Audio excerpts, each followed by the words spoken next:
गिबियावनो बयखौबो बड' निउस इउटुब चेनेलनि गोदान खौराङाव बरायबाय। नोंथांमोननि थाखाय बे समाव माखासे खौरां लाबोदों। भिडिअखौ जोबजासे नायलांनो दाबाव आरो चेनेलाव गोदानब्ला अन्नानै साबस्क्राइब खालामना बेल आइकनआ अलाव होनानै ला आरो भिडिअखौ लाइक कमेन्ट शेयार खालामनो गुरै खावलायबाय। दानिया फैदो दिनैनि खौराङाव। गिबि खौराङाव दङ आसामनि गिबि मन्त्रि डक्टर हिमन्त बिश्व शर्मा बिथांनो गावनि आखाइजों बानायनाय लेम्बरगिनी गारिखौ अनथोब होदों। नगद 1,20,000 रांजों गावनि आखाइजों खालामनाय लेम्बरगिनी गारिखौ आसामनि गिबि मन्त्रि डक्टर हिमन्त बिश्व शर्मा बिथांनो करीमगन्जनि नुरुल हकआ गिबहोयो।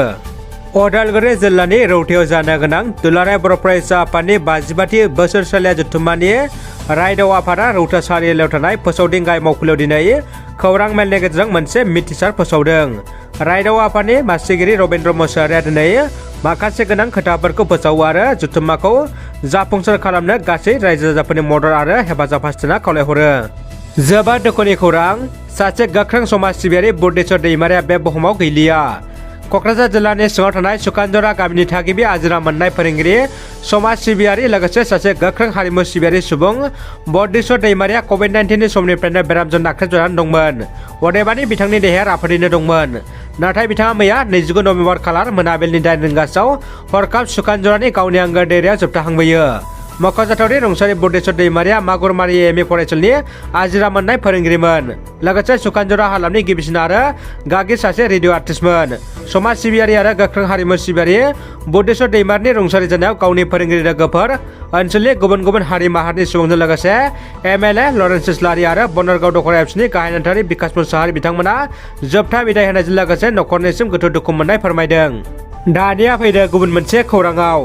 गाज्रि आखुनि थाखाय पुलिसआ साजा मोनदों। सासे पुलिस बिबानगिरिया पुलिसजों खाजादों। मिथिनो मोननाय बायदिब्ला करीमगन्ज जिल्लानि रामाकृष्ण नगर पुलिस स्टेशननि एस.आइ. धीरेन्द्र नाथआ सासे उन्दै हिन्जावसाखौ लाजिनांथावै रायज्लायनायनि थाखाय पुलिसआ बिथांखौ हमबाय। रायजो राजाफोरनिसिम गोनांथार फोसावनाय। चिरां जिल्लानि सिङाव थानाय बिजनि सोहोरनि साहा 6 किल'मिटार जानथायाव थानाय बर' बाजाराव आयुर्वेदिक थेरापि सेन्टारखौ गासिबो सुबुंनि मोजांनि थाखाय गायसननाय जादों।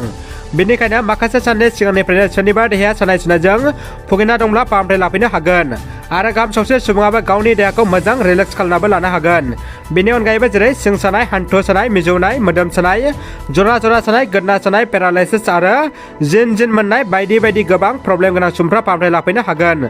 सोरबाफोर बिथांमोना गोजौनि जायखिजाया प्रब्लेम दंब्ला 9678121558 जानबुं नम्बराव आबुं खौरां लाहरनो हागोन। रायजो सोमावग्लुंनाय रेगिंखौ गोख्रों रावजों सोंखारदों दिपेन बर' बिथाङा।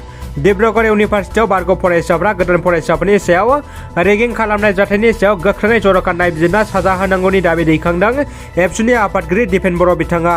बिथाङा फरायसालिमा आरो मुलुगसोलोंसालियाव रेगिंखौ आसाम रायजोआव बन्द' खालामनांगौ होनना दाबि दैखाङो।